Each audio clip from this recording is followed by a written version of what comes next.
Welcome to the Marble Sports Worldwide podcast, where we discuss your favorite marble sports. We bring you in-depth analysis of each event across many different marble sports competitions. Catch all the information and drama you want to hear about your favorite players, teams, events, and more right here on the MSW podcast.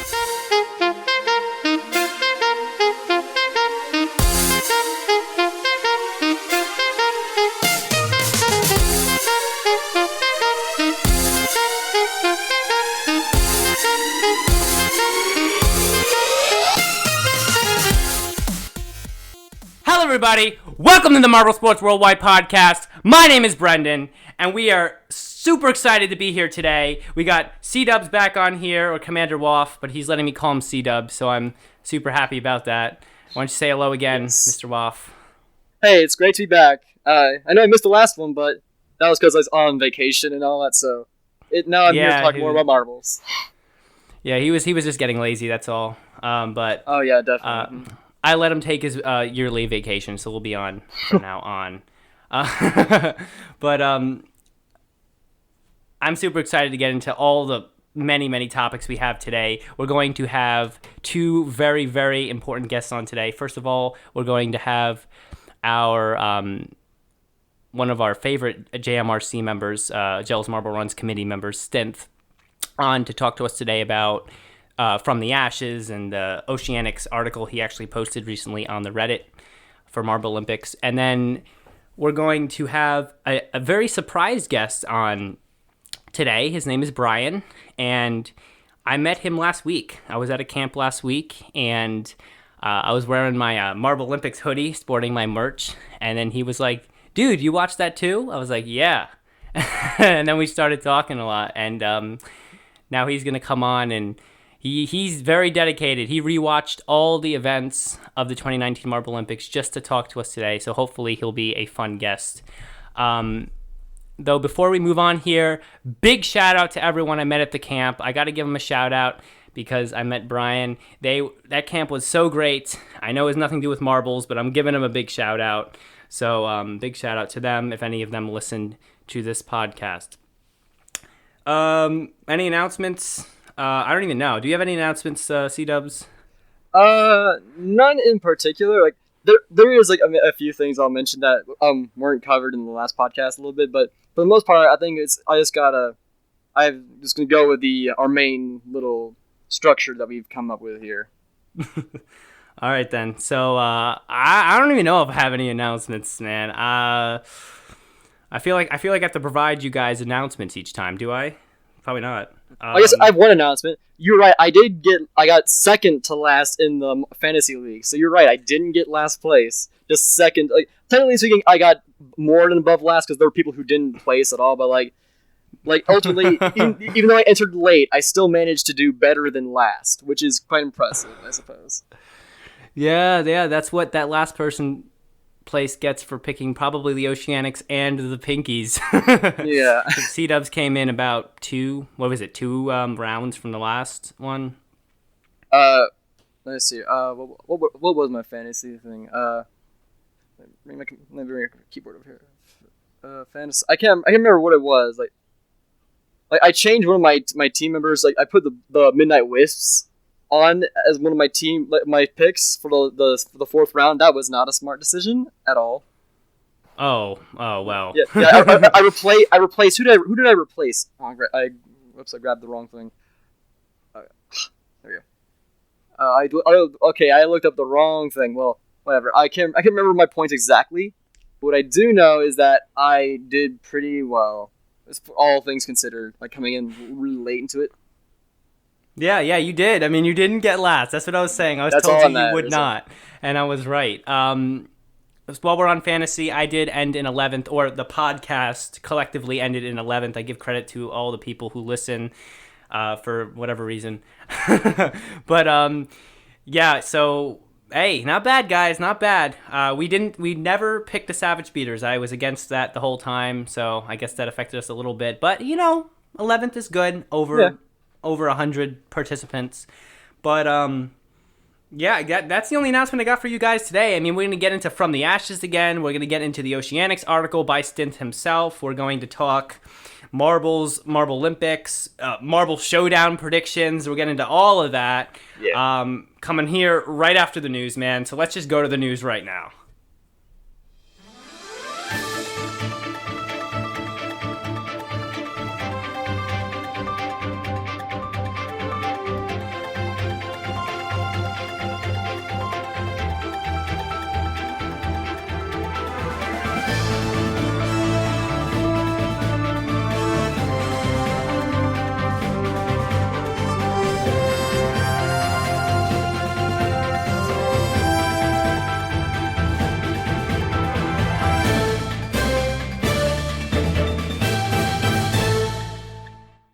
Hello, Marble Sports fans! My name is Johnny Marble here with the Marble Sports Worldwide News. Now, the Marble Olympics has been over for about 2 full weeks now, but hey, there's still a lot happening in the marble sports community, so I'm not out of a job yet. Our first story is a recent article by the JMRC member, Stynth, documents the direction of the NOceanics organization. With Coach Tide fired, the royal family has bought the Oceanics team and has named Reef and Lagoon manager and coach respectively. And as for the future of Coach Tide, it remains unclear. More information has been uncovered on the From the Ashes Marblementary and its cancellation.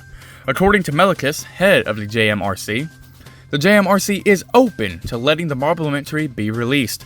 However, the tension between some of the JMRC and Hershey has caused it not to be released.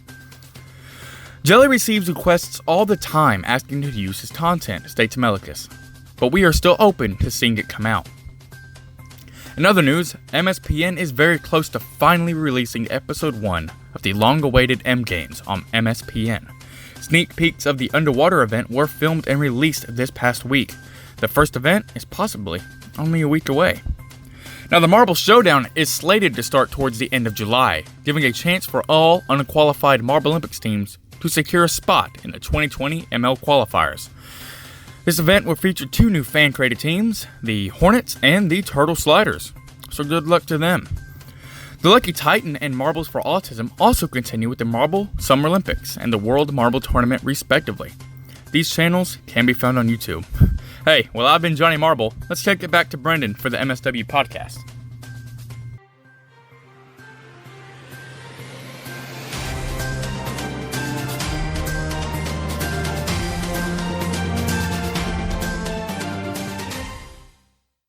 Thank you, Johnny Marble, for giving us a great news segment. I don't know where John Wood is, but hopefully he will come back from the dead at some point. But Johnny Marble's been doing a great job, so give him all the credit for that. But anyway, we're here back from the news. We're going to be talking, first of all, some of the biggest drama still in the marble sports community. We've had the From the Ashes Marblementary, as we talked last time with, who was it, Killian Bladestar and Brendan? Yeah, Flair. Different Brendan. Yeah, or Flair. But, Flair and Toad. But they've had a good discussion with us on the Marblementary, and there has been some new, at least I found some new news on it, so we're going to go through that first. Would anyone like to start with their opinions on this Marblementary? I guess I'll start because since I voiced a character in it. Oh yeah, you did. So at first, I thought that or as everybody else, it was like Dion and Malachus and all that stuff. Like we're not allowing him to release it. But then as we recently found out, you got into contact with Malachus, and he said that actually it was Hershey's choice to not release it, and apparently it was because according to Malachus, the reason why there's such a tension between the Dion and Hershey is because they just do not communicate well to each other, and because that they keep misunderstanding who they are, what their points are, and what they want to do. And I guess from what I understand, because he didn't want to release the video on bad terms, he ultimately decided to not release it, even though he was given permission. If he was willing to talk to them about it, they would give him permission to release it. And so if that is the case, that's their side. Maybe Hershey would have a different side to the story, but if that is the case, I would definitely recommend that Hershey just please talk to them and release it. Even if this is the last Marblementary you do about the Marble Olympics, you should still do it because it's near completion as far as where it is done, and a lot of people worked on it. It's a lot of people provide their voices and stuff, and like it just wouldn't feel right to not upload it because a lot of people were expecting it, a lot of people worked on it, and to not release it just seems kind of wrong. Oh yeah, I would definitely agree. You know what, C-Dubs, I gotta tell you something, man. What? I forgot to introduce our guests. Oh. Well. Well, goodbye, You made a everyone. great Thanks. point and I ruined it. The magic of editing, just do it backwards. Oh That's- yeah, of course. If you want, you could do it backwards if you wanted to. Just Yeah, Deus well, Ex what I'm gonna- Marble. I don't know. What does that mean? What does that even mean? Like reverse engineering or something? Sure. Or- I have Just no like idea. cut out that section, move it to the front. I think it's, yeah. Or Brian, At this- or leave this all in. At this point, it's not worth it. Yeah. No. I will put that section like wherever it fits afterwards. But All right. oh my god, I gotta kind of restart here because I forgot to introduce. I literally just talked about introducing our guests, and I was like, oh, let's talk about From the Ashes. Yeah. But anyway, okay. So we're gonna start by introducing our guests. We have two very special guests on today. The first one is our JMRC member, Gels Marble Runs committee member, Stynth. Stynth, why don't you say hi to all the fans out there that listen? Why, hello there. Great guy right here. We're going to be picking his brain in a moment about some deeper Gels Marble Run committee stuff. And then we also have a surprise guest on named Brian, which I talked about earlier. Hello, Brian. How you doing? I'm fantastic. How are you? He is fantastic, absolutely. He is so dedicated, like I said before. He watched all the events over again for this occasion. Yes. So a real one in the marble community. But So who won the fifth event in 2017? Who won that? In 2017, okay, I rewatched the last one. I didn't go through 2017, 2018, 2019. Yeah, that's I was saying like, he didn't do all of them, did he? No. okay, well, JMRC member, do that's you all. know who won the fifth event in 2017? Oh yeah, that's right.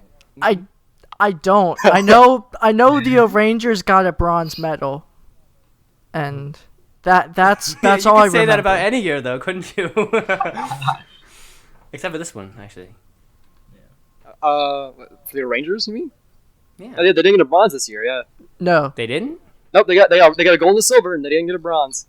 Yeah, they did not I allow want me to this say year. it was Mellow Yellow, but I'm not. No. Hurdles? Probably. Let's see. The Wisps, Savage maybe? Speeders. I would guess Savage Speeders for 2017 hurdles. Definitely Savage Speeders. Probably. Probably. Yes. That would be a very safe guess to make. Oh, did the Savage Speeders get a medal? Oh, probably. There's a one in. I don't know. Someone looked at. I don't even know. But What was the fifth event in 2017? Most Yeah. likely some.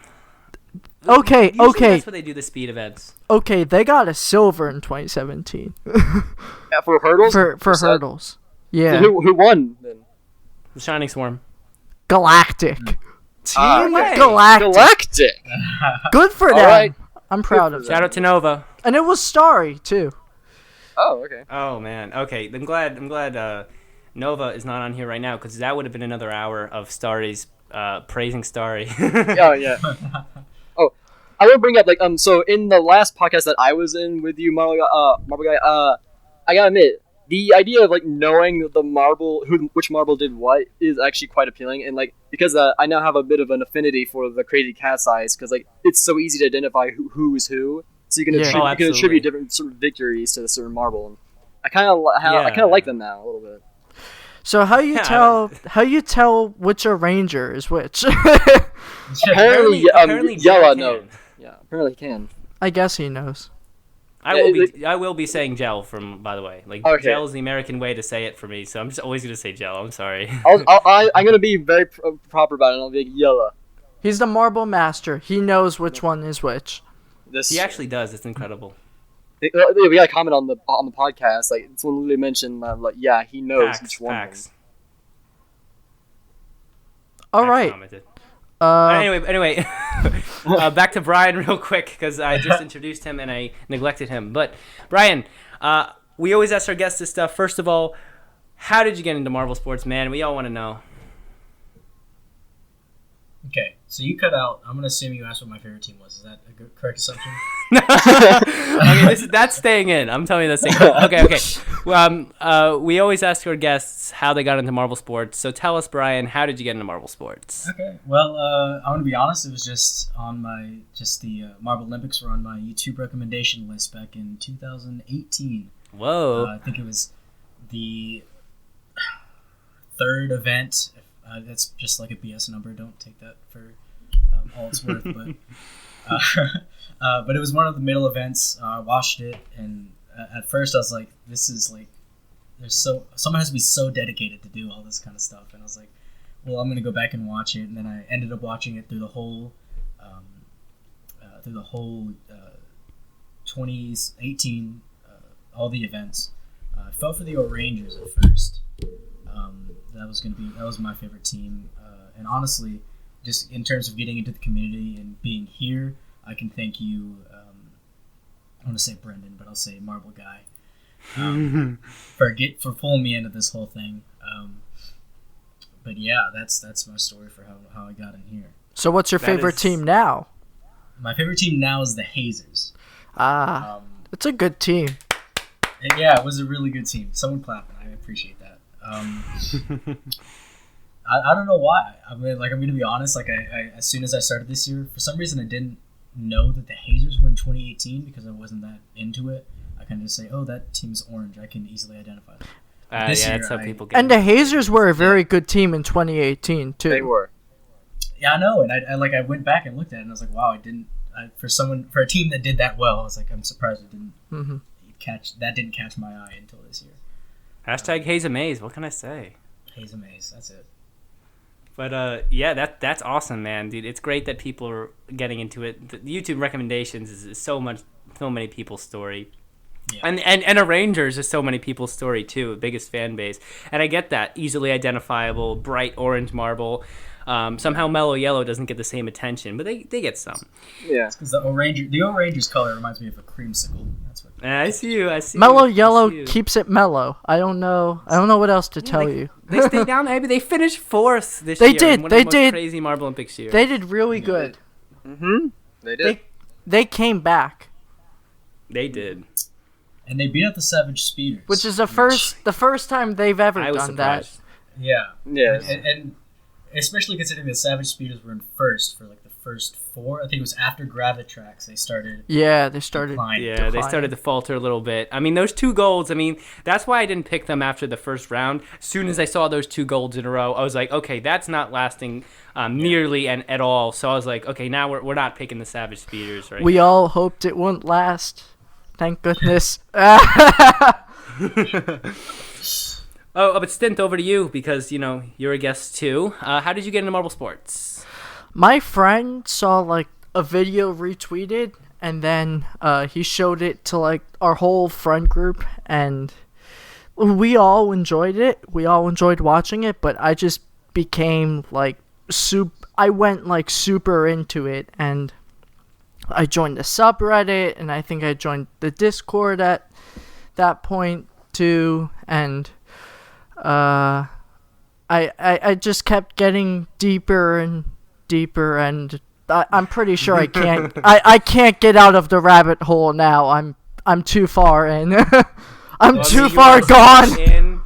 You are the one step away from Gel himself. I mean, JMRC member, right? Yeah, and it's a huge honor. Like I don't think I could have seen myself in this position a year ago, but trust me, like I wanted it, so I'm happy that it's a big honor. Dude, yeah, I would imagine. I've been trying to get JMRC member for a while. We don't talk about this. Here I am. Yeah, I'm the best you have. you have quite an honor to be where you are right now, and we're going to definitely ask you a couple more questions on that. But I do want to hear from Brian again. Brian, I want to know, since we can't predict the Marble Olympics anymore because it's over. Marble Showdown, man. Who is going to win Marble Showdown, or who would be your top 3 be? Okay. Once again, cut out. So first question, repeat that one. I got the second one. Who? It's really. I guess I asked the same question twice because I'm redundant. But who would your top 3 for Marble Showdown be? For Marble Showdown, okay. I don't want to look like a complete nub, but these are going to be the same teams from Marble Olympics. Is that correct? Marble Showdown is not not any of the Marble Olympics teams. It's the ones that didn't make it. The ones that didn't make it. Okay. Yeah, so the unqualified teams and a few extras too. You have the fan teams, the 2 Hornets, fan teams who won the fan Flyers. contest, and then you have the top 2 Jubilino teams. If you watched the Jubilino tournament from 2018. Okay. So for the showdown, I would have to go.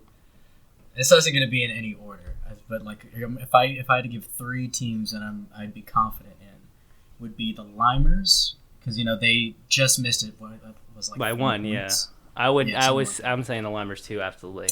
I'm gonna go out there and I'm gonna say Team Primary. They finished last in the qualifiers, but I feel like that's gonna be a little bit of motivation for them to come back and take a stand. Take one I would of say the top 3s. Yeah, good pick. And then for that 4th one, I'm just gonna hedge my bets with the Jawbreakers. I feel like they've had some pretty solid showcases before. I feel like why not Jawbreakers? Yeah. Brendan would love that. Card pick. Yeah. Hey, those are good picks, man. I would go with you on definitely Limers, probably Primary. Definitely throw in a vote for the Hornets, though, from the fan-made picks, fan-made contest winners. But yeah, those are strong picks. I mean, I definitely am going to be going Limers in the fantasy, at least as one of the teams. So, I mean, we'll see. I'm betting on the Limers, man. I want to see them come through. But over to Stynth, what are your Marble Showdown picks? You know what I'm gonna say? Shining Swarm. Why? No. I'm joking. Actually, No Shining Swarm, really. I mean, I like them. I want to believe in them, though. look. I want to believe in them too, but like, look. I think they'll like be in the top 8, but I don't think they'll win. I think if they'll win, it'll just be like the biggest upset in Marble Olympics history because no one knows about the Shining Swarm. They're like That's true. I mean, they're about as popular as like the Quicksilvers, man. I mean, well, okay, at least they got a medal. Shining Swarm got a medal, and yeah, that's true. yeah. I think they'll be. So I'm gonna give like a few basic predictions and then go to like a 3. I think Shining Swarm and Momo and Limers, I think they'll all be in like the top 8 that go to the Marble Olympics qualifiers next year, and I can see that absolutely. I think the Hornets will too. The Hornets seem like a viable choice. So here's my top 3. This is in no specific order. First, the Bumblebees. The Bumblebees were a rookie team in Jubilino. They were fantastic. They kind of just came out of nowhere. This is a pun, bad pun, but out of the ashes of Team Phoenix, and they upset the Minty Maniacs, and they won. They won the Jubilino tournament. I think they have every right to continue on in a Marble Olympics tournament, and I could definitely see them in the Marble Olympics. So I think they'll give their all for the showdown. So Yeah, I think so. I mean, I have opinions on Jubilino teams, but yeah, top 3, go ahead. Bumblebees, man. Look, they had a strong showing. You can't deny that. I think we're talking about the Jubilino tournament here, man. I mean, like, look, they're no Green Gang. The Green Gang is in their own league of just sadness and disappointment. So Yeah. Oh, okay. I'm getting off track. Second team. Good, bro. Second team, Rojo Rollers. They are one of the teams I keep seeing like mentioned over and over again with this kind of thing, and they haven't made the Marble Olympics since 2016, and despite that, like, I don't know, they did bad in 2017 qualifiers. Like, they were dead last in 2017 qualifiers, but like ever since then, they've kind of made like an upwards tick towards this, and I feel like they'll pull it together. I really hope they just pull it together and show that they can be back in the Marble Olympics. All right, So- Bumblebees, Rojo Rollers, those are good. And your third one? I forgot my third one. Give me a second. Shining Storm. Nice. Wait a second. Yes, because no one knows any of the Showdown teams, though. I have pulled it up. I pulled it up during the entire conversation because I forgot who was in there. Yeah. Yeah, I see. I was wondering why you're so quiet over Yeah, there. I was making sure. Don't know the team. I was also going over an old event that I realized that we discussed, and I realized that it actually matters again, and we'll talk about that in a few minutes. I see you. I have the picture up of what Gel said the events would be for the Showdown.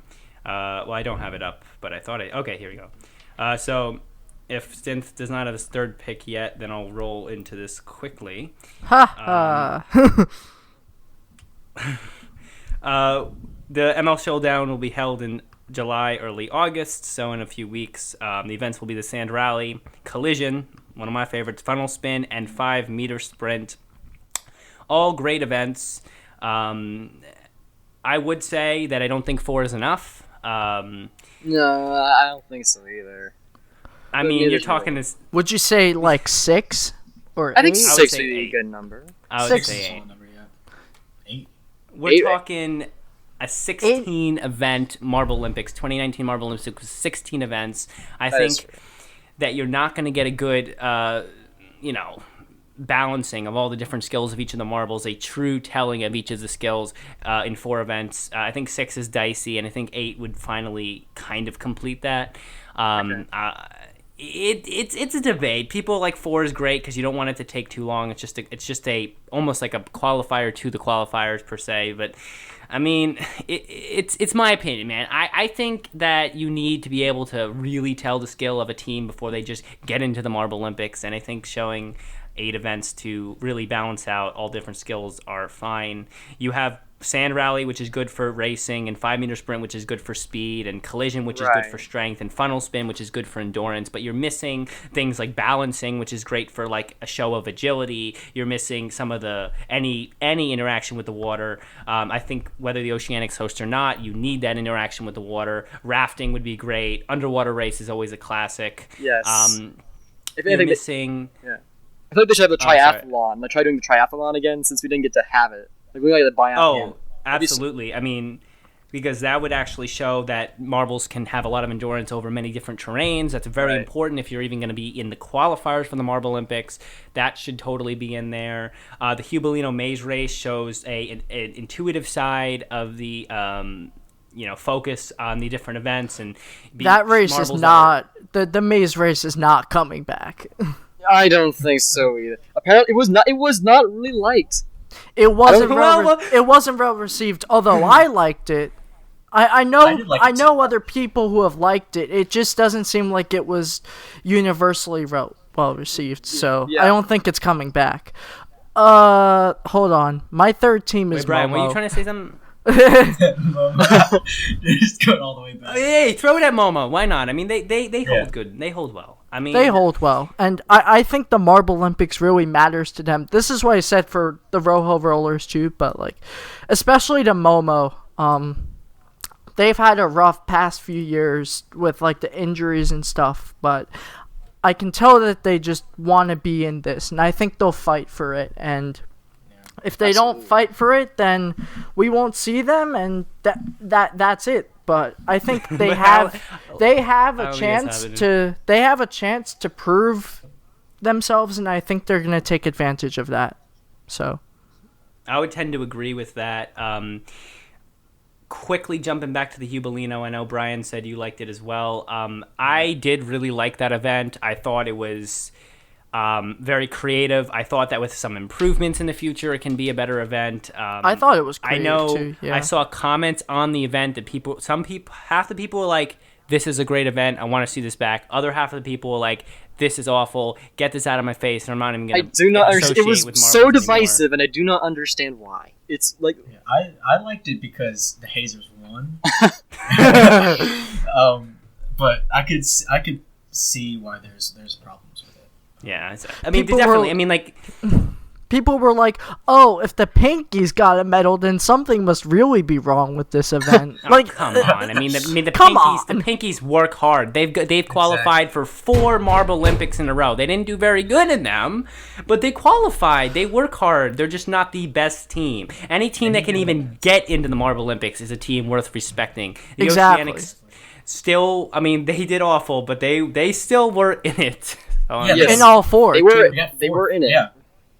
Yeah. So I mean, I mean, the Jubilino race confuses me because it's kind of like the dirt race. Remember the dirt race? A lot of marbles didn't finish, and that bothered some people. Didn't bother other people. It was a better reception on the dirt race though. But the Jubilino maze race was similar. The only difference was that they actually gave credit to some of the marbles who didn't finish, as long as they got down the course a bunch. So it was kind of it was like weird that people loved the dirt race but then hated the Jubilino maze race.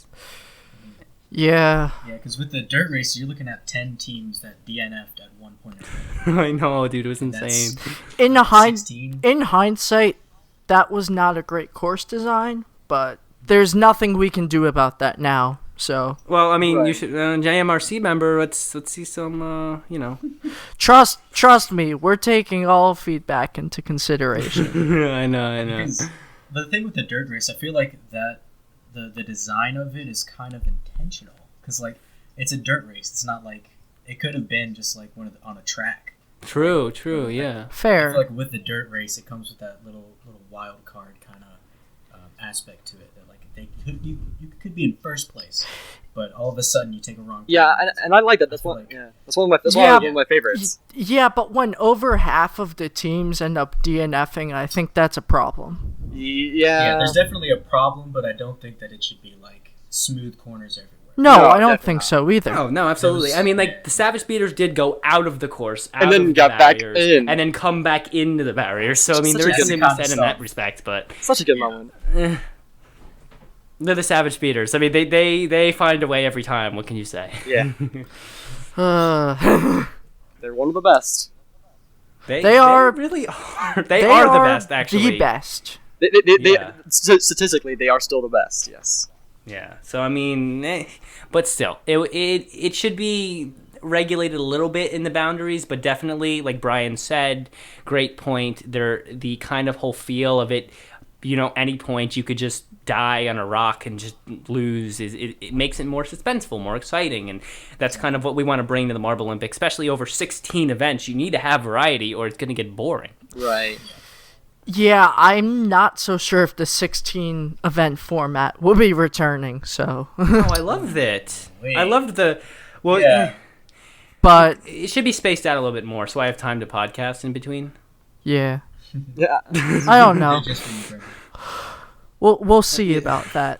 I actually asked Mel, could you make one of them a week apart so I could do the podcast? He's like, are you kidding me right now? He's like, we have to put a lot of work into these videos. Do not say this yet. Yeah. Talk to me when your podcast has more listens than our videos. But Oh man. it was. Definitely good points made there. Back to Mr. Waff. We kind of got a little Yes. sidetracked, but your 3 Yes. predictions for the what's even happening? Showdown. Showdown is that So- what it's called? Oh, the B League. Go ahead. Should I bring up that controversy, Stynth? I picked Momo because they're just my favorite team. Rojo Rollers. I remember they did really good back in the day. I remember. So and then I don't know. I want to pick a rookie. So I think I'm gonna go with Turtle Sliders just because I want to see them do good. That's fun. That's good. And Their logo's cool. It is cool. that's how they won, man. That's X camo though, so. All right, Do we bring up Stynth, do you remember X camo? X camo. I do remember X camo. Should we not speak of X camo? Are you the? I thought you were the one that headed X camo. Are you? What? No way. Okay. So my 3 picks. Okay. For the yeah, I was. It was kind of fun. It was funny and bad at the same time. I was so sure I was gonna win it too, and I actually got like bottom 3 in the votes. It was hilarious. and then I beat like the Jupiter Jets or something. That was it, man. I mean, it was yeah. So You're in a better place picks. now. Yes. Yeah, I'd say this is a little bit more successful than that. I would say so. I would say so. Brian doesn't know about this, but okay, different time, Brian. Different time. But hey, podcast like 23. We're in the dead of winter and nothing's going on Gel's channel. I will sit here and I will talk X camo for a full episode, but Commander Waff will be there. Yes. All right, so I guess to get to to get into some talks about the Marble Olympics again. So right, because my picks for Showdown don't matter. In my very first episode, wait, I'm sorry. Did you not see your picks yet? No, I didn't. Why did you not go first? Why didn't you go first? Whatever. Okay, say your picks, please. All right. We are great hosts. Okay, so my picks is, okay, definitely Limers. Like I said before, whoever said Limers, I think that was you, Brian. Limers are definitely a team I see as pretty much a Marble Olympics team. Just got unlucky this year. They have fan problems and mental problems more than they do skill problems. I mean, come on, guys. Second event, they got like second place in the second event. I mean, they didn't do a Green Ducks block push, but they got like a 109 or something. It was really impressive. And then their fans throw things on the field when they actually had one good event. So it was very weird that happened, but once they work out the fan relationships and the attitude and stuff, they're gonna perform well. So I'm betting on them, definitely to pick for the fantasy team. I'm gonna throw good stakes into Momo as well. I know I'm picking the top 2 teams who didn't qualify, but Momo is pretty much a Marble Olympics team as well. Also competed in many of the Marble Olympics, I believe, even the past 3 or at least 2. And they were in all 3 before. In all 3.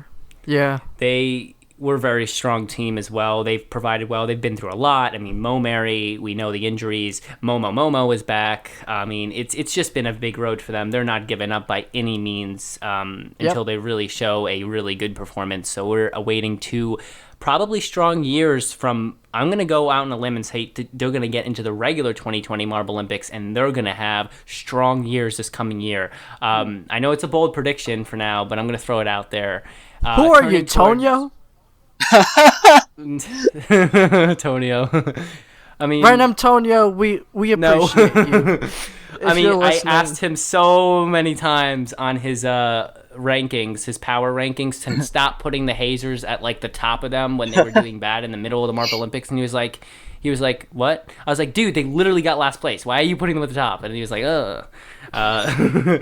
but he's a funny guy. But turning towards the other teams in the possible showdown, I would say definitely not any of the Hubelino teams. That's a separate discussion, but they're not at all Marble Olympics teams. I know people think about the Bumblebees, but the Mini Maniacs, last time they performed in anything in the do with the Marble Olympics, they did absolutely awful, and I'm not but really they putting did a lot medal. of stake into them. They did medal. They were terrible. Don't worry, but they medaled. I'm not worried, man. I'm not picking Make them. no mistake. I mean, fine. We'll give them the medal. But then again, the Pinkies did medal this year, too. Okay? Pinkies did medal this year, too. They had the first gold medal this year, if I'm not mistaken. They did? And their first silver medal. No, I mean, Savage Speeder started off with 2 gold. Are we forgetting this? Whoa. Mm-hmm. But Pinkies were quite good this year, even though they got 15th. But, like, the Pinkies medaled. And then, so, like, anyone can medal and still have a bad year. So, I would be... I mean, I'm just against Hubelino teams. That's my bad, but... Okay. All right. But if you look then at the fan-made team, I'm gonna go Hornets on there. I know I like the Turtle Sliders more because me and the creator had a good interview in episode 2, and I love that guy. I really think the Hornets are very feisty. They kind of remind me of a lower Green Ducks, and I think I'm.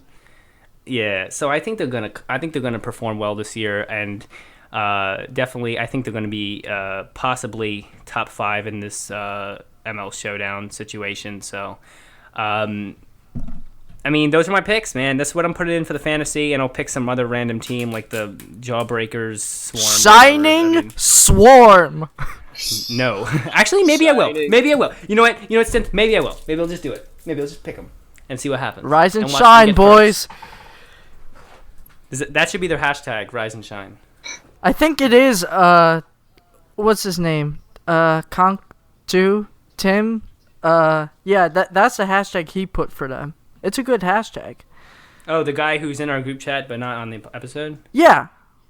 Konku 2? Yeah, well, alright, but that's cool. That's cool, though. Oh, that's what he put for me. He made the logos. Correct. I forgot. That's what we were supposed to talk about with him, but he's not here today. Exactly, yes. Crazy. Big shout out to him, by the way. If you listen to this ramble, we love you.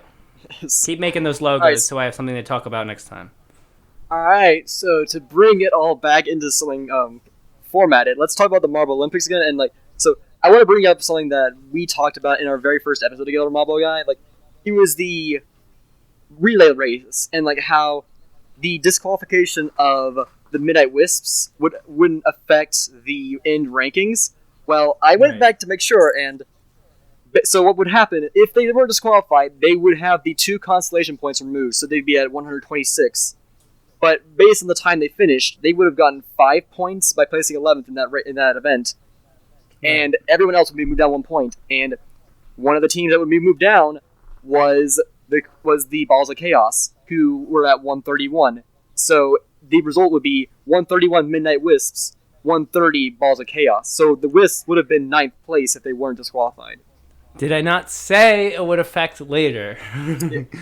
No. We said that it wouldn't affect later, but it ended up. Oh, did I? It did end up.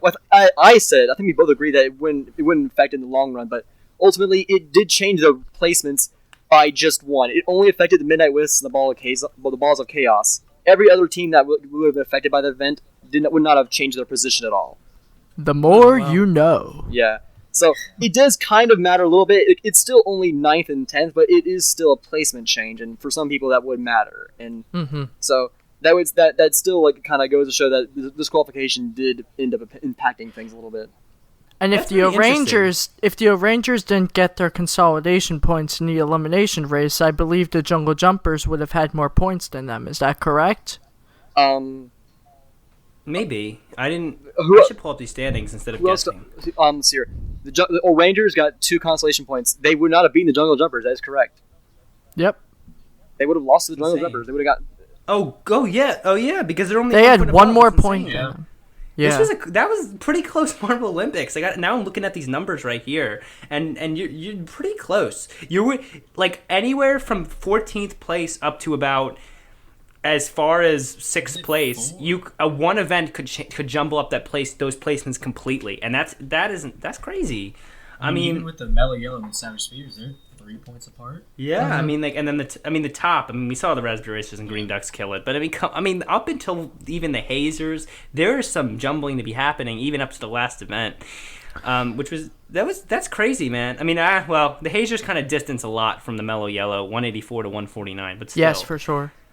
Someone mentioned, I think in the Discord, that if the Indigo Stars in Event 13 didn't knock the Raspberry Racers out of the sort of nook that they were in, that the Green Ducks would have beaten the Raspberry Racers by 1 point overall.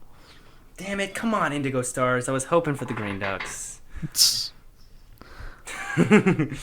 Anyway, actually, while we're on the topic, though, good point, Mr. Waff. Turn to Brian real quick because he wasn't here for that episode. But if you remember the whole Midnight Wisps Raspberry Racers controversy with the block being pushed into their lane and that whole disqualification situation, what do you think? Yeah. What do you think it should have been disqualification or no? I went with no, but I want to hear what you got to say about it.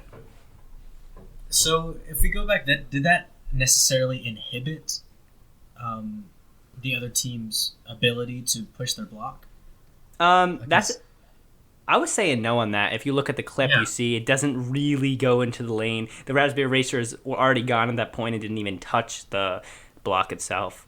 Exactly, but then so that's kind of where I stand on that. But I could see where you're talking about. Okay, well then they're getting out of their lane into the air for a point, and then they're losing true. that friction from the track, which could give them an unfair advantage. But it has to do with what team you're rooting for. Really, it has to do if you're in front or behind them. If you're in front of them, you don't really care. If you're behind them, you kind of want to see them lose some points for that. Yeah, that's true. It kind of came to where the fans wanted to see the Midnight Wisps. But then again, should it really come to that? Seeing them at 10th, it is what it is. It didn't really affect my hazers any. True. Like, it doesn't matter. But if you're like Crazy Cat's Eyes, 3 points behind, maybe you're a little bit more worked up about that. I would say so. I mean, Crazy there needs to be some Cat's sort of Eyes, precedent set, though. They fell hard. That was disappointing Yeah. to watch. Yeah. Yeah, it really was. I guess like at first it looked like it was going to be Galactic, and then it was a Crazy Cat's Eyes, and yeah, that was sad to watch. And I picked them, and they failed.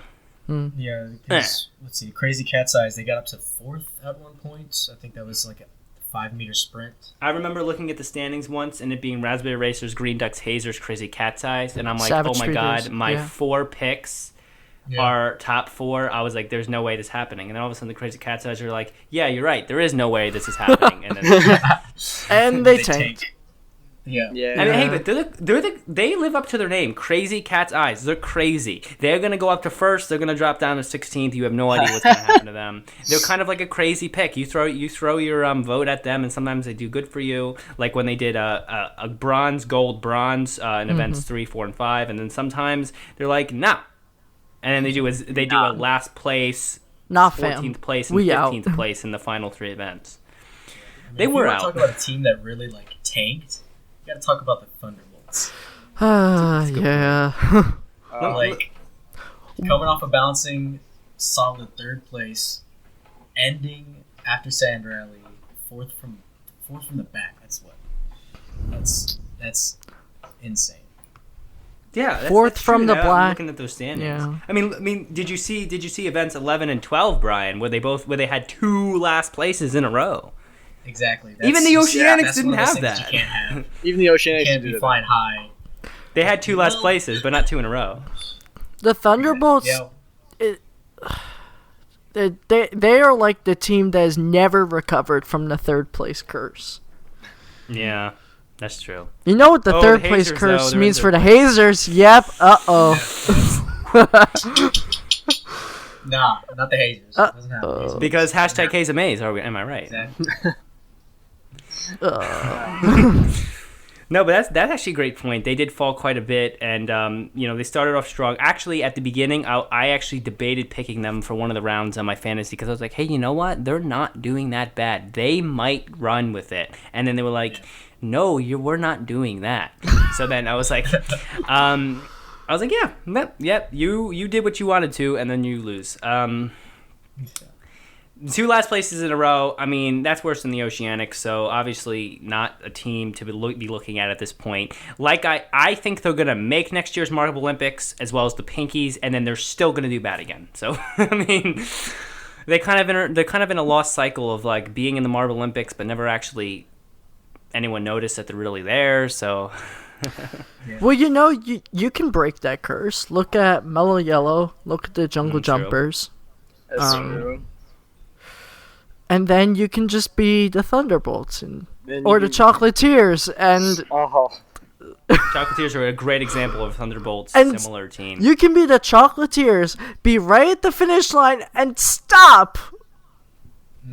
Just Which stop. event was this? Oh god, this was the dirt race. The Chocolatiers just stopped on the middle of the track right before the finish line, and Oh, I think I might have remembered that. Wow. Yeah, that's crazy, man. Wait, which event was the? Oh, I think it was 11, right? Let me see what they got in 11. yeah, it was 11. Oh man, they got like. Oh, I'm trying to do the numbers now. I can't think. I what would thought- it be like I thought 10th you or did your something? research. What? No, that's I'm not the Yeah, host. That's 11th, that's yeah. C-Dubs. C-Dubs is the host. Uh, Oh, I'm the host now. Okay, I guess I own the Marvel Olympic. I own the MSW podcast now. Yeah, MSWP. I just do all the work for it. Yeah, but no, I'm looking at the standings right now. I think that's good enough, right? Good enough for. Quiet, quiet when I say that. Yeah, I'm very confused with what you were trying to say. Like, that's good enough for what exactly? Good enough for life. Ah, okay. it's good enough. Check Anyway, him. let me direct back a little bit towards our JMRC guest because we haven't picked his brain on the JMRC yet. I want to ask you some questions here. First of all, how did you get into JMRC, and what was that whole thing? Was it a process? Did you just get picked for it, and you were like, "Whoa!" Like, what happened?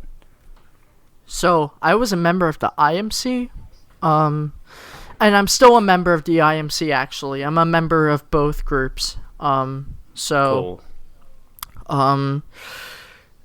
JMR is also a part of the IMC, but they're like kind of, and like the IMC's whole thing is like it's supposed to advise marble sports channels and stuff and like help with networking and all of that, and JMR wanted to be separate. They didn't want to like do that kind of stuff, like have the IMC advise it as well as other channels, so that's how the JMRC formed. And I was invited to be a part of it because of my experience with IMC. Oh, okay. So based on experience, which is pretty good to have. By the way, Yeah. IMC is International Marble Committee. The MSW podcast is a partner of them because we talk about marbles and stuff. Yeah. But yeah, that's so. Yeah. Oh, did you have a How question is for? this? Yeah. So how can a guy like me, all right, just getting into everything, pretty committed to watching, to reading the stats, getting into all this other stuff. How can a guy like me get to where you are? That's a good question. Just So take a spot, kill him. the first thing I would say is join the subreddit, join the Discord, and just start contributing to discussion. That way you'll get known in like the marble community. Yeah. I can tell you like that's how Marble Guy got involved. That's how Tonio got involved. And you just keep contributing and keep contributing, and I don't know. I find it very interesting, like how I got here. I'm not really sure exactly how, but like I do writing and I like help with editing and like not editing, but like I'm good with writing, so I know like a lot about how to word language and stuff like that. So that's my strong point with JMRC, and if you have a strong point like that, you should, one of the best things you can do is to express it. Like express it on the subreddit, express it on the Discord, like share artwork if you have it, share writing if you have it, statistics if you're good with that. I don't know. Stuff like that. All right. That's a question I can also tap into a little bit as well while we're here. There are a lot of very talented people in the marble sports community. You have very good artists. You have very good writers like Stynth. Artists like Beta Wolf, if people know who she is. She's a JMRC member as well. There are very good, very talented people. There are people who make spin-offs of marble sports, like Marbles for Autism with his World Marble Tournament, or the Lucky Titan with the Marble Summer Olympics. And there's a lot of places you can go. I'm not good at writing. I'm not good at drawing. I also don't have the equipment to do a video, so I just talk, man. So I mean, But you do a great job of talking. I mean, hey, thanks, my man. I mean, like, thank you. But yeah, I give all that credit to C-Dubs, man. He's my partner here. So Me, I mean, I've been here for a while now, sure, but I didn't like. crediting like what like the whole like success of the podcast. I wouldn't say that was all me. I'm just being humble, man. But in all honesty, man, like I think you're a good host, man. You kind of fill well with what I do. Like when I'm not talking, you're always talking, so it kind of keeps it flowing. But maybe I'll cut that out because that was kind of weird. But Getting sappy on MSWP. Now it's staying in. If you wrap that up. But yeah, you can do a lot of things. You can just guest on here all the time. Like if the podcast continues to take off, like C-Dubs, because he is a guest host and he's often on here, he'll kind of have a role in like, you know, being a part of that because he is on here a lot. Hosting, talk to me later. But it's all about what you're good at, man. If you're a really good writer, start writing. They have been trying to get the monthly Marble magazine up for like 3,000 years, and with JMRC backing, they still can't make the progress they need. So if you're really good with that kind of stuff, you can definitely do that. I could even add you to that Discord, but that dead Discord. Yeah, sorry. Yeah. Yeah, I'm looking at it now. It's very sad. Yeah. Hey, they're trying though, TMNT. man. Yeah. No, we are monthly trying, and magazine. I wrote some stuff for it too. But I don't know. I'm hoping it's something that we can put together and have take off like over the next year, probably like before ML20. Okay. That'd be nice to see. Yeah. It'd be awesome to read. Yeah, I mean, it could become like a, you know, like the Marble blog. You know, if people don't want to listen to talking and they don't have time, they can see visuals and writing. It's cool. I mean, Yeah. it really depends on what you're good at, man. I mean, if you want to make your own Marble sports yourself, then go ahead. It's very difficult because it's a lot of time. You have to video edit and everything. I mean, I'm always down for commentary. But it's a big project only if you have enough time. But there's so many ways to get involved.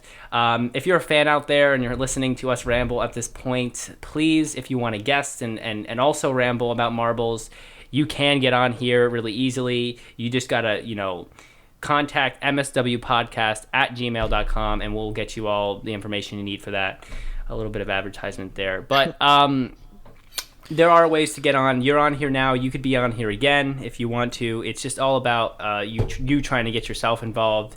And hey, I mean, like, you got an in, man. I mean, so you could get on here. Just you gotta find ways. Maybe do something in Marble Sports and you become a IMC partner like the podcast is, you know, something like that, and then you could work your way up in the community. If you're active, if you love Discord and you love being active in a Discord, you can actually get a role as mod or admin in the Discord for Marble Base, which is a good role to have, because then you kind of help maintain that whole that's one of the biggest parts of the Marble Sports besides the videos itself. So there's a lot you can do. Yeah. It's a good question, man. That's a question that we should probably rediscuss a lot because people really do want to know how they can get more involved. Yeah, exactly. I feel like a big, I'm not gonna say issue, but a big factor in everything is just a bit of shyness, a bit of like, I feel like there's a lot of closet Marble fans that you probably run into like every day, you know? I know for sure. Because I mean, I'm with how well it's being recommended on a lot of people's YouTube, I would be surprised if less than I'm just gonna throw out like 1 out of 10 people that you run into in a day doesn't know what you're talking about. Like, because the only way that I would have never said anything about this if it wasn't for Brendan having his Marble Olympics hoodie on at our camp that I met him at. If it wasn't for that, I wouldn't have said anything. I wouldn't have known about this. I wouldn't have been here. You know, I just feel like there's a lot. There's got to be a lot of effort to, you know, try and bring that out. Like, you know, wearing the merch. Yeah, they're not. Yeah, because it's a really good conversation point, and it's something that a lot of people can enjoy, and I feel like it's something that a lot of people do. They just don't express it as much as some people would like, I guess. Yeah, exactly. And like the JMR, I will say, is not doing a great job just like fan engagement. They do a good job. I'll give them, they do a good job engaging with the fans, but they only engage with the fans that are there. I wish I saw in videos, like at the end of the videos, in almost every video, putting like the link to the Reddit page, or saying, oh, we have a Discord, look here, or oh, go follow us on the Instagram, or oh, you can get involved because here, how to get involved, so that people like start getting involved. Because I bet if they put in their next video, whatever it may be, like, oh, we have a Reddit page, here's the link, I bet their Reddit page would go up about 30,000 joiners, because you get so many people who are like you, who want to get involved, and not everyone's lucky enough to meet a Marble Olympics hoodie wearer that runs a podcast. It's not very it's actually 1 in 7 billion, because I'm the only one who runs a podcast for Marble Sports at the moment. So it's very they can do a little bit better job, because once you're in the Reddit, then everything else follows, because you see a lot of the news, and then it's up to you to fit in. But until you're there, then you're just kind of sitting there, and you wish. I've told my story before of how I got involved. Sorry for rambling a little bit here, but I do want to mention this. I told my story before, and it kind of was luck. I was just really into marble sports, and I was like, you know what? I'm going to create a random Instagram for a random team I would like Gel to see and possibly randomly use in a future Marble Olympics. And I was like, that could be fun. I made it. I got really lucky because Melikis saw it. He DM'd me. He was like, dude, that your team looks cool. Why don't you join the team contest? I joined the team contest. I failed miserably. X camo. You win some, you lose some. Yeah, man. And then I was like, and then someone were talking about like podcasting someone, and I was like, oh, you should do a podcast. I was like, okay. And then all of a sudden this started, and so I kind of rolled through a lot of lucky situations in order to get here. Roll. Okay. Yeah. I guess that's Something the Oceanics did not do a lot of. Sorry to interrupt. No, that was funny though. But yeah, I mean, it was. There's a lot of luck in there. I got lucky. I wanted to get involved, and I'm sure there's other people who did make Instagrams or something too, but they just haven't been noticed yet. And it's just, you can. And if you're out there, and you're listening to this, I hope you're involved, and then you're really, really crazy, because this is a very, very odd thing to be listening to without knowing about Gel's marble runs, Right. Because we're talking about marbles, but It's an odd thing to listen to in general. We're talking about yes. marbles. no, it's a great thing. We're talking about marbles. Stop saying it. You're gonna make people wake up, man. ASMR Okay, but- stands for awesome something marbles. Racing. But one thing that I feel like could really boost the whole community is maybe just like a little like a sly little reference to something that's going on in the community in one of the videos. Like, this is just an example, and this is probably wishful thinking, but if just on one of the episodes, just mention something that we say here, like That would be sick. oh yeah, this person made a good point on their podcast when they said this, that, or the other. It'd be a little hard to work that in, but I feel like that'd be something that can not only boost you but the community as a whole. Just kind of feel like, yeah, we're here, we're listening, we're active in this community, we're really, you're doing it for a reason. I feel like that's the main point that's got to be made there. Right. I mean, I Good don't point. want to say that I'm the forefront of fans and marbles, but I mean, I am the first podcast here, and the goal of this podcast is to take all the fans out there that like this sport and just involve them. I literally will have anyone on here to guest until my guest list gets too long for me to even count, and at that point I'll have to pick and choose a little bit. But as of now, anyone who wants to guest will guest, because I want to hear what everyone has to say, and it just is. I'm trying to engage the fans as much as I can. And so, I mean, let's say this was just shouted out in a video one time. Please, Dion. It's going to be... people are going to be like, whoa, there's a podcast on this. I can listen to something where other people are talking about it in a more analytical, casual way. I can even get involved and talk about something I love. I mean, then it works out. I mean, like, then you're involved, even if it's just a little way, like you guessed one time, or you send a little write in each time, or something like that. You're getting yourself into a community, and then you easily find out about the Discord or something at that point, and then it's a way to get involved. It's a good point, and I hope they begin to do that. They probably will soon, but they're very busy right now, I guess. I mean, I'll give them that. But we should shift a little bit over to the topics that I said we were going to cover in the intro that we haven't started. As we approach we've been going for how long? about an hour. A long over an hour. time. Hey, we've been going for about 5 minutes. We got a long way to go. But before we move on, Stynth, can I ask you a few questions about your article? Yep. So, like, how much, like, you mentioned things like about King Triton, like they bought the stadium and the team from Ty and stuff like that. Like, how much of that was your input, and how much of that came from Yella or the JMRC itself? Actually, let's just do that right now. Wait, can I cut in? What? Because the two topics we definitely need to cover is from the Ashes and the Oceanics article. So we'll just let's do the whole thing now. So everyone, we'll talk about the Oceanics now. Everyone, we'll talk about a bad team. Let's go. So that was entirely my call. Okay. Yeah. All right. Yep. So you wrote that letter too, as well as your analysis. Yep. I just wanted to know how much it was like your own like writing, because it was very good and I really enjoyed it. Like it added a lot of depth to the world. Like I just want to know, like, is this considered like, I guess, canon in air quotes, like, to the Marvel world? That was my question. Yeah, I'm pretty sure it's considered canon. Yes. Okay.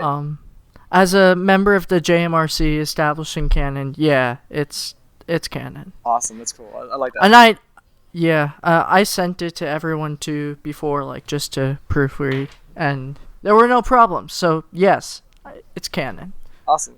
I guess, like, while we're on the subject of the Oceanics, I gotta say, like, I'm not sure if I'm the biggest fan of like Tide being taken away as a coach, like, because this was like the first year that I think they've ever done this bad. I don't know, like, I felt maybe Tide should have given more of a chance. Okay, let me clarify something. Tide being fired wasn't my choice. Everything. I know it wasn't your choice. I'm saying it just in general. Whose choice was that? Because I'm curious to who just arbitrarily was like, you know what? I'm sick of this team. Let's just fire the coach.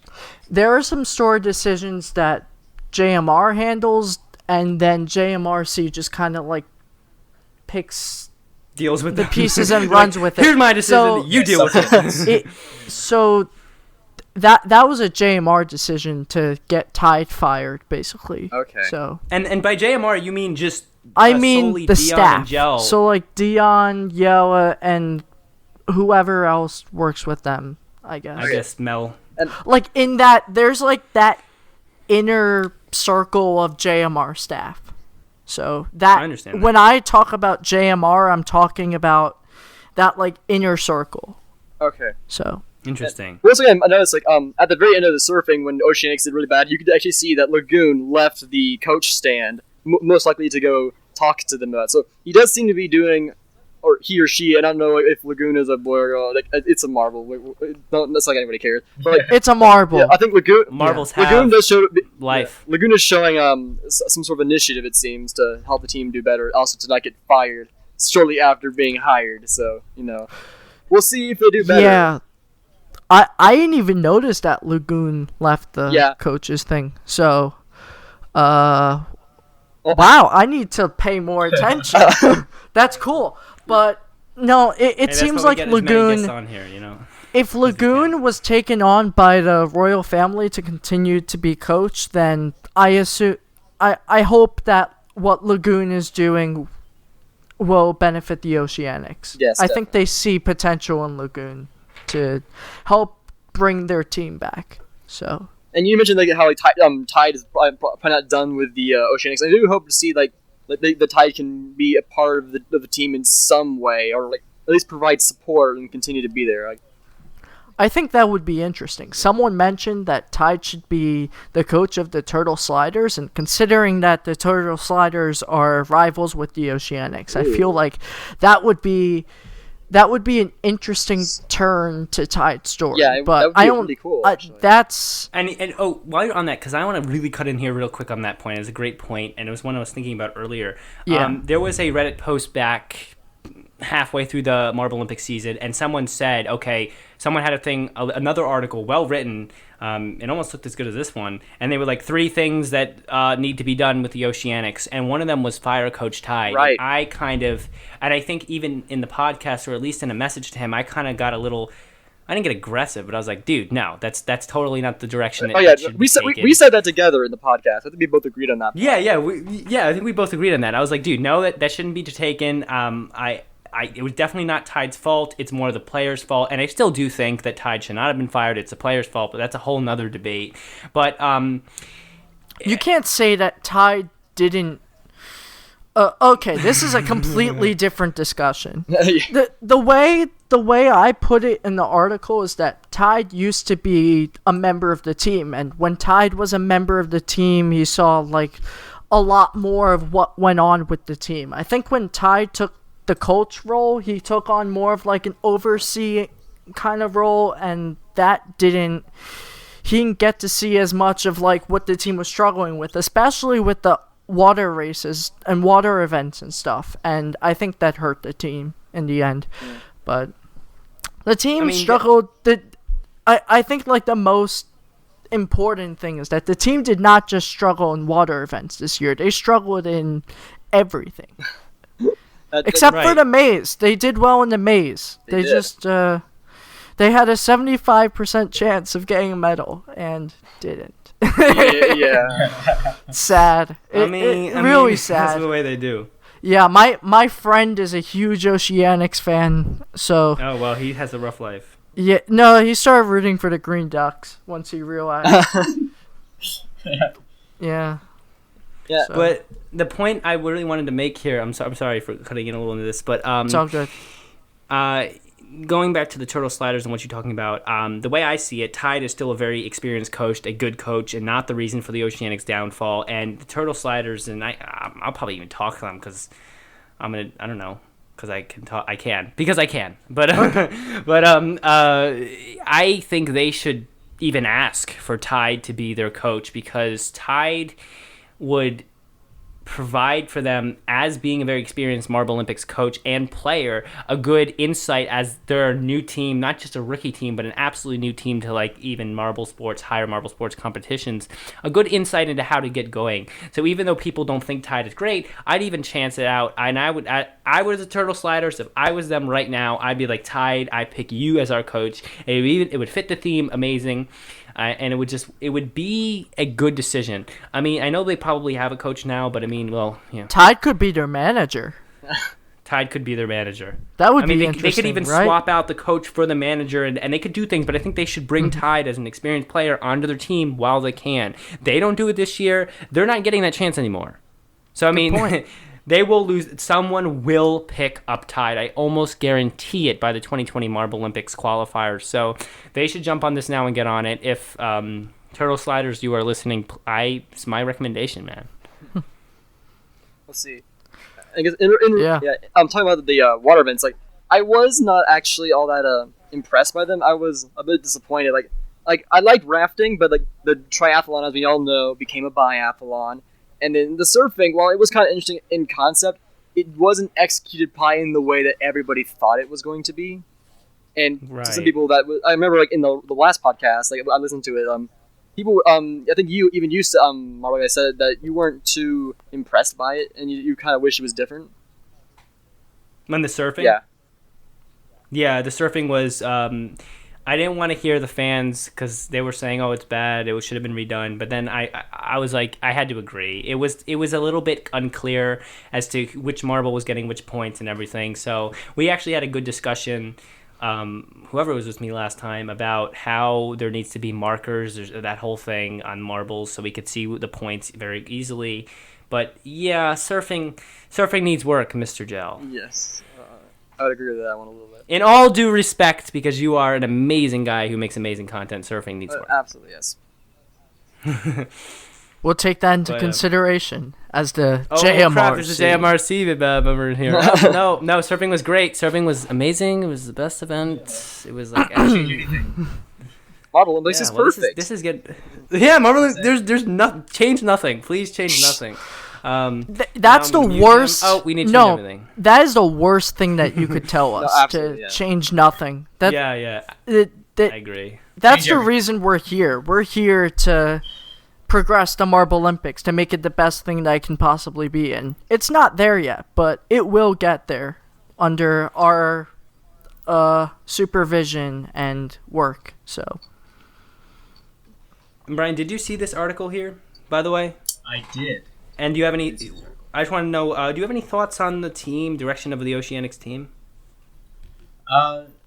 I feel like this is really interesting because I'm into a lot of sports across the spectrum, and it's always interesting when you see a team get rid of their coach. When a team and their coach splits, that's always an interesting point for the team because you really get to see who's the problem, where's the problem, is it how they practice, is it the people on the team, is True. it this, that, or the other.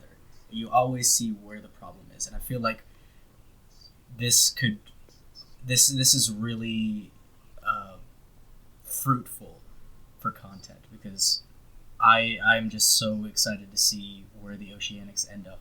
Do they break out again? Do they come back and they blow up 2020 and medal, first place, all this other stuff, and kind of stick it to their old coach? Or do they come back and they say, okay, something's wrong inside of us, it's not the coach, it's something inside the organization? Which I think it is, by the way.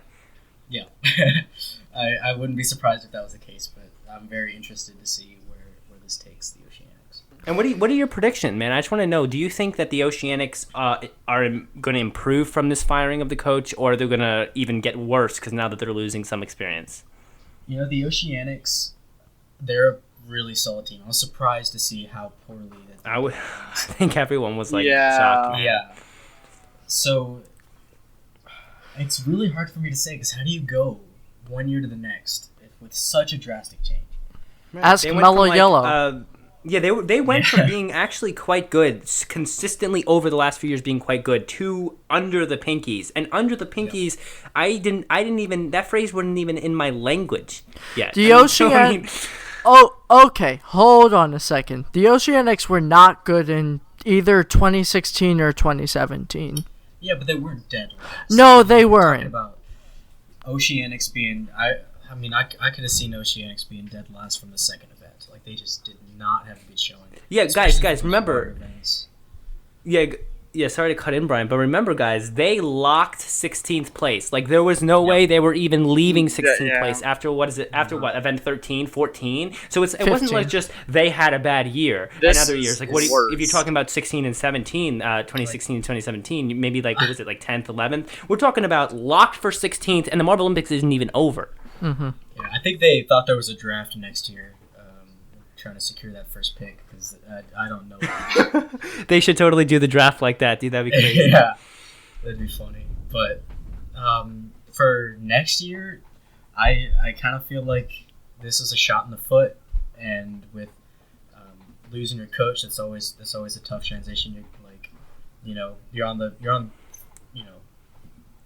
ground floor, and you lose the person who's supposed to take you to the top, and now you got this new guy coming in. You're like, how do I know that you're going to take me to the top? And I feel like it's either going to implode from the inside and they're just going to have another bad year.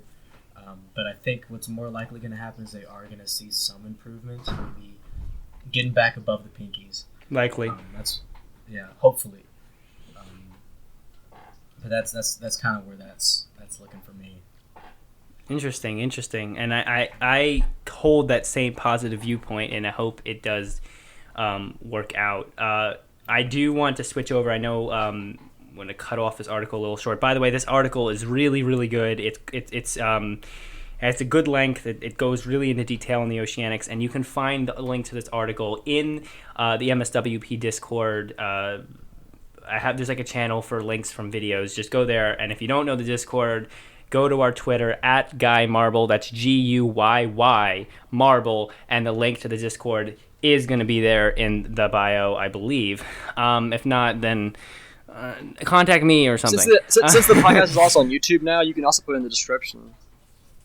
Oh yeah, I can do that. Ocho, get on that. He posts the YouTube for me.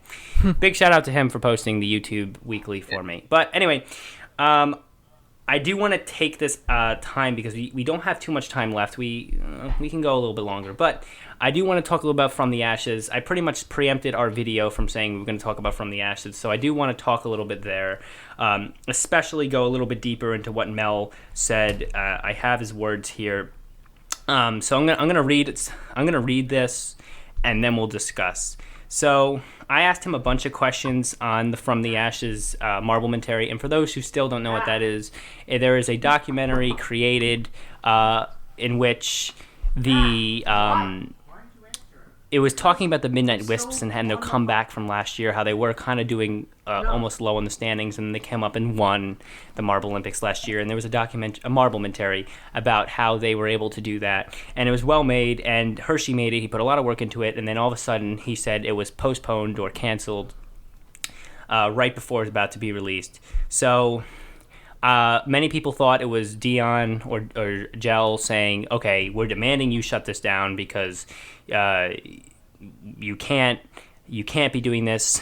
And many people were very confused, and people who voiced in it, like me and C-Dubs over there, are a little bit upset. People like Killian Bladestar from last year, who, by the way, donated $300 to Gel's organization, is a little bit upset that a video he long awaited was not released.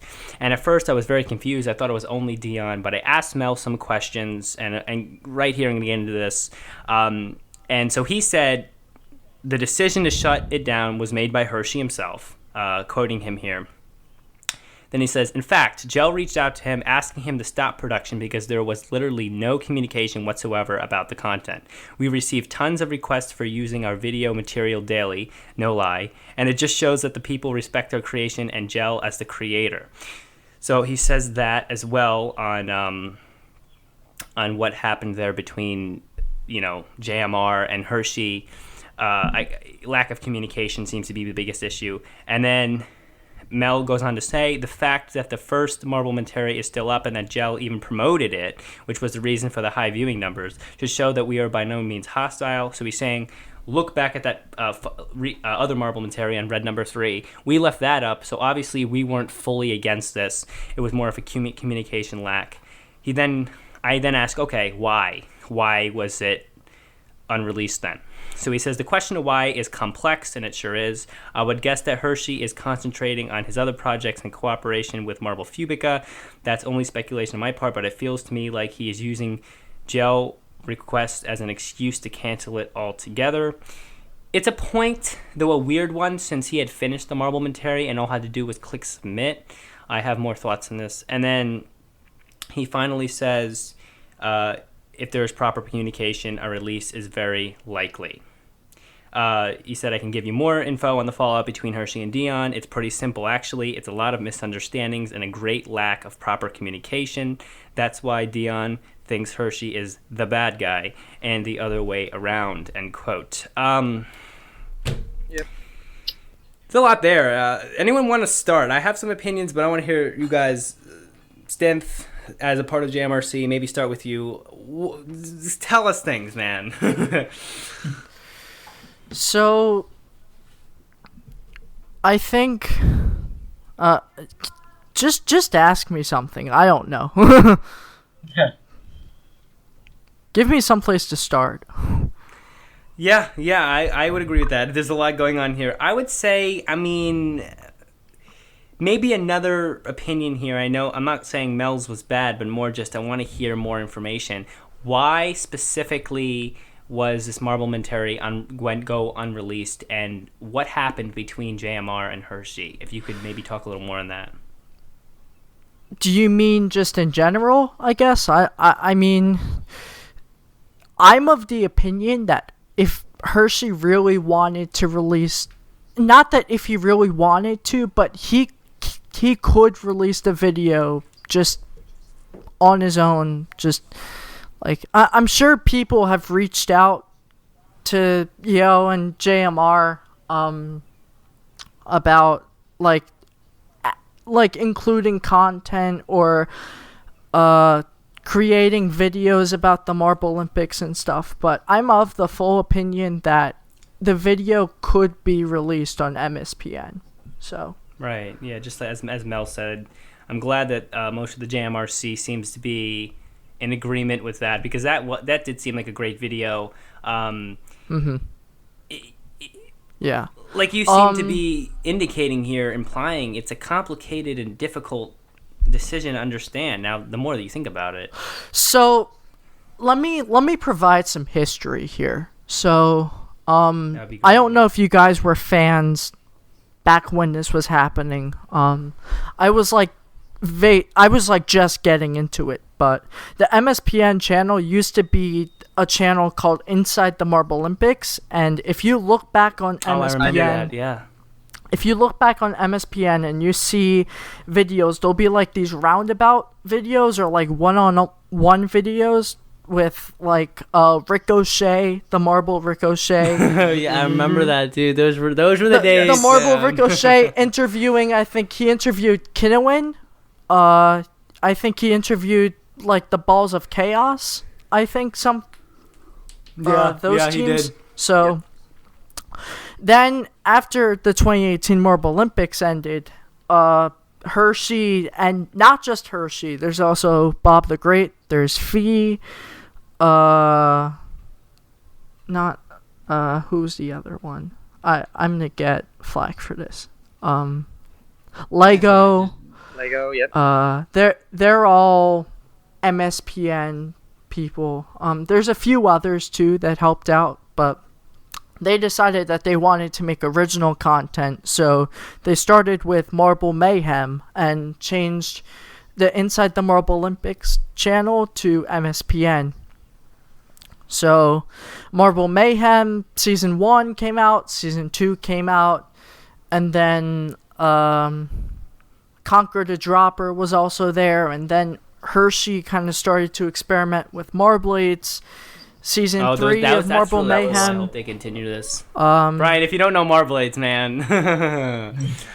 I'll have to look it up. So, but Yell didn't like that Hershey like changed the channel, and that he just kind of used like the popularity of the Marble Olympics in order to get subscribers and that kind of stuff. Oh, so then he could start his own pursuits. Wow. Yeah, I can see that.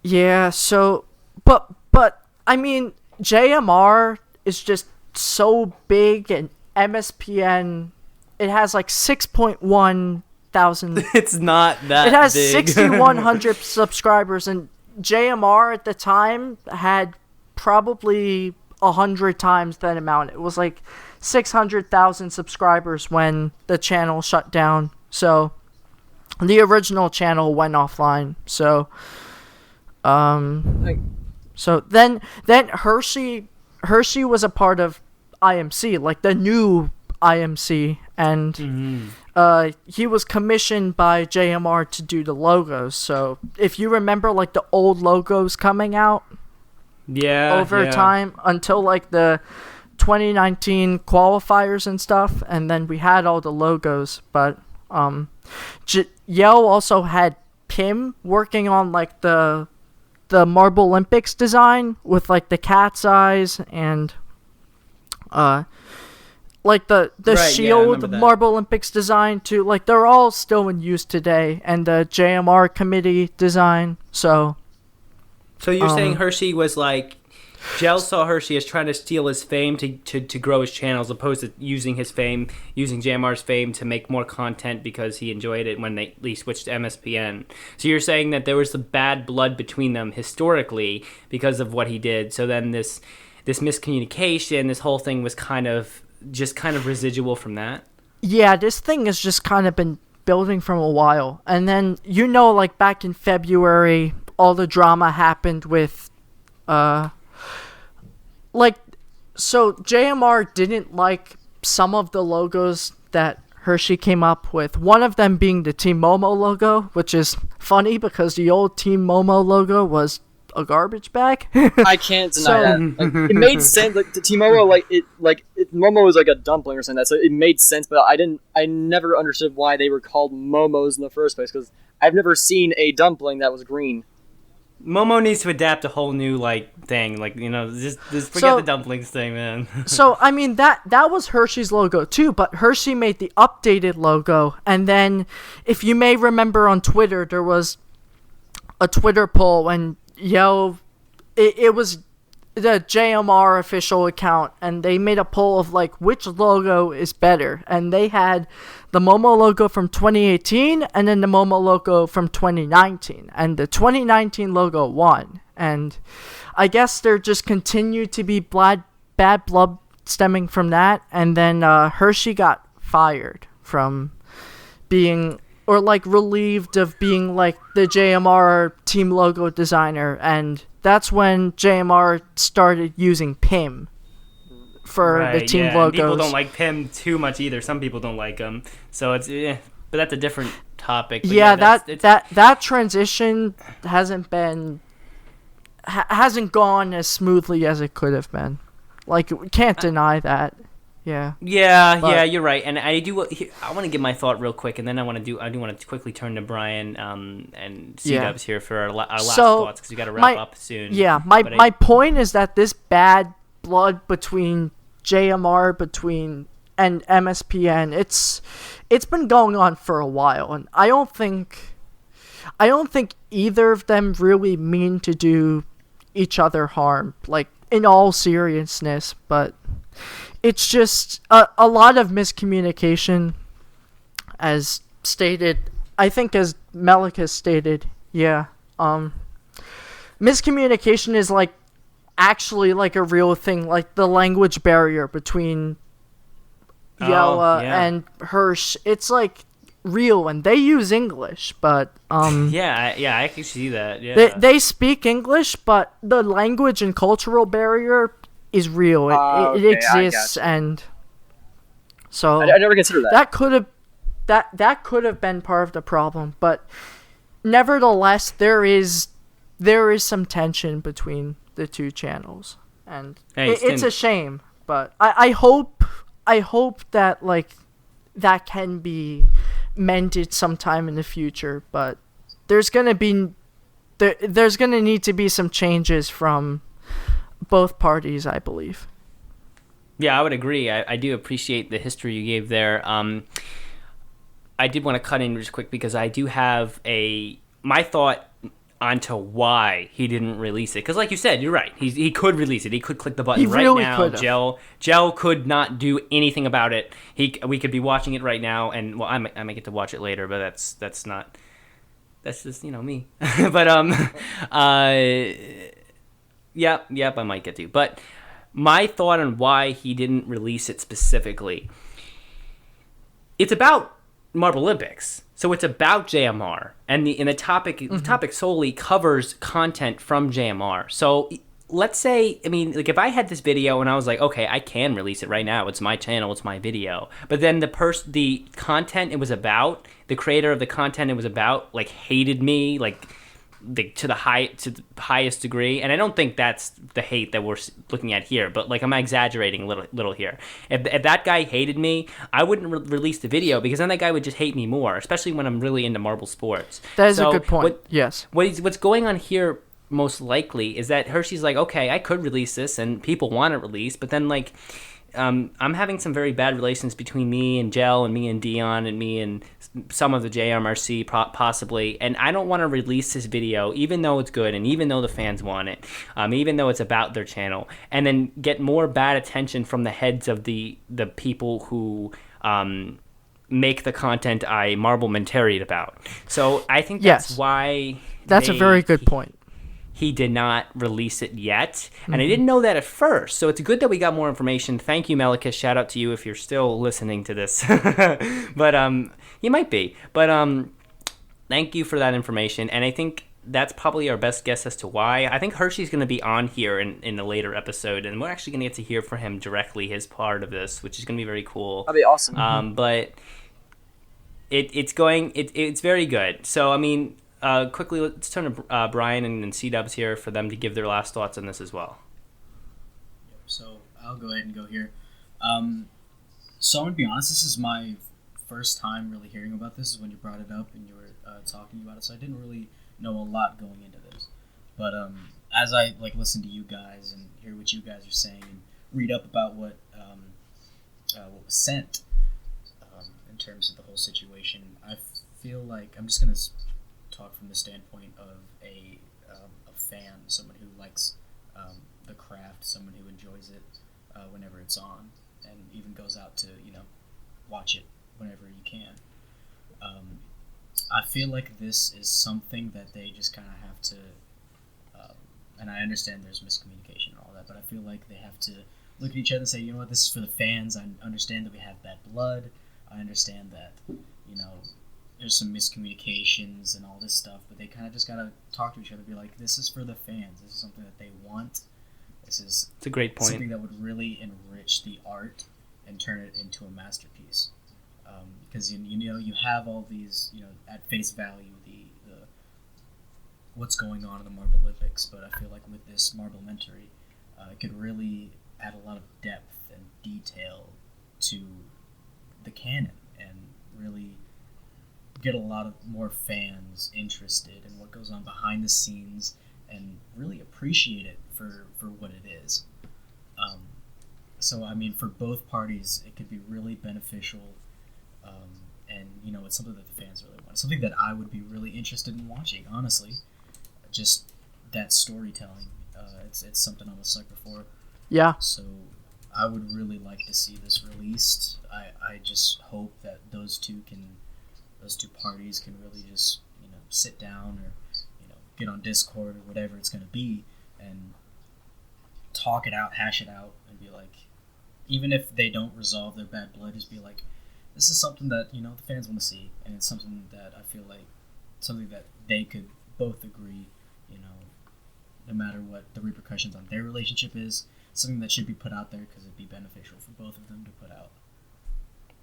Yeah, honestly, I agree with that. I would definitely agree. It's a good viewpoint I agree with that. from a newer fan. I like what you said there.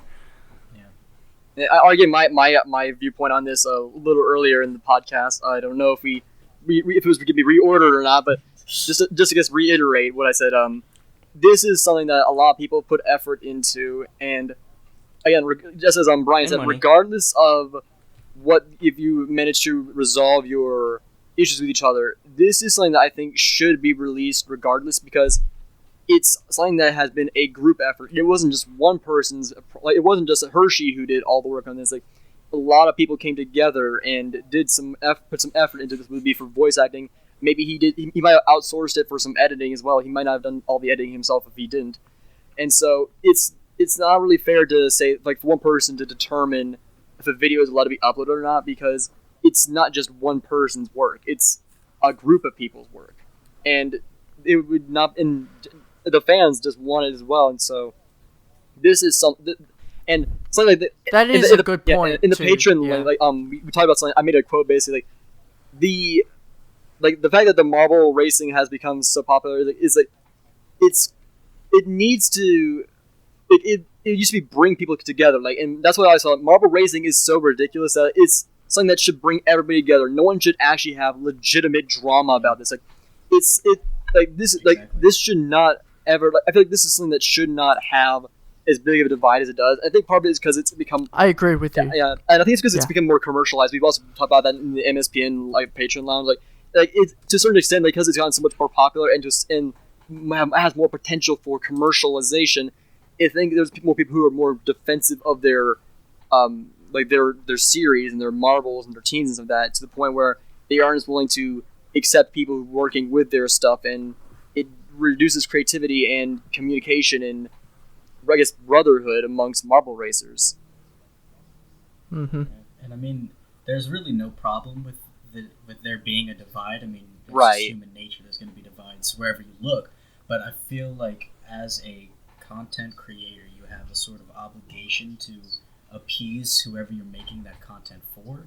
And that doesn't mean you do exactly what they say, but I mean, you're a content creator. You want to put stuff out there that the people enjoy, and if it's something that the people enjoy, put it out. I understand that there's a division. There's nothing wrong with that. I'm not saying just like meet over, have a cup of tea, and just be done with it. I'm saying that this division shouldn't really inhibit the audience's ability to enjoy their work. And that's the whole thing with like the IMC, the International Marble Sport Committee, that is. It's to bring marble sports creators together and to like advance the progression of marble sports, like the amount of people who know about marble sports, the network, and that's really important, and I'm all for that. So, all right, guys. Yeah. These were really great points, and I agree. And I do hope From the Ashes does get released at some point. I was so excited to see that. And you know, like you guys said, the fans should come first always in this situation, because that's what this stuff is being made for. And I hope we see it released soon as well. We're going to wrap it up here. If you guys want to get on the podcast or just send in your thoughts, and because so many awesome topics in this podcast today, you may have some thoughts about it, you can write in at mswpodcast@gmail.com. Like I said before, you can follow us on the Instagram and write a message, MSW_podcast, on the Twitter. That's GUYY Marble. For some reason, I made the Twitter different. But you could. There's so many ways. We have a Discord and everything. So if you want to write in, you can do that. If you want a voice message in, just a short message, you can go to Anchor Podcasts, go to the MSW podcast on Anchor, and there's a voice message option. You can send us a voice message, and I'll play it right on here for everyone to hear. Sorry. But with that being said, if anyone else doesn't have any groundbreaking marble thoughts, we'll bring it to a close. Today's outro song is probably going to be Cane Swinging by F777, since I hope that's what the new intro song was this time. If I had changed it, obviously you know by now. If not, then whatever. But we're gonna. Are you gonna keep song. this in?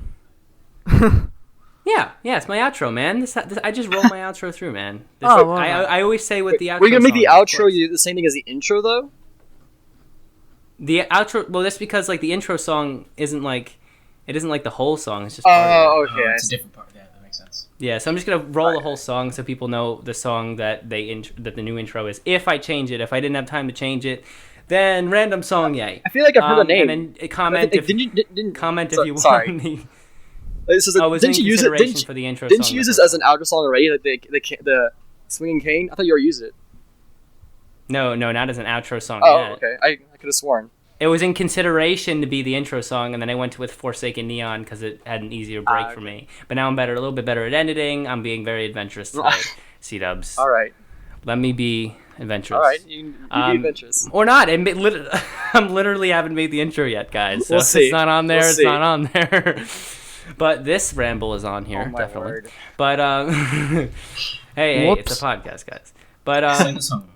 hey, yeah, gladly. But guys, you have been great. It's great to have you guys on. I would love to hear from our JMRC member and our very, very dedicated Marble fan, Brian and Stynth, again.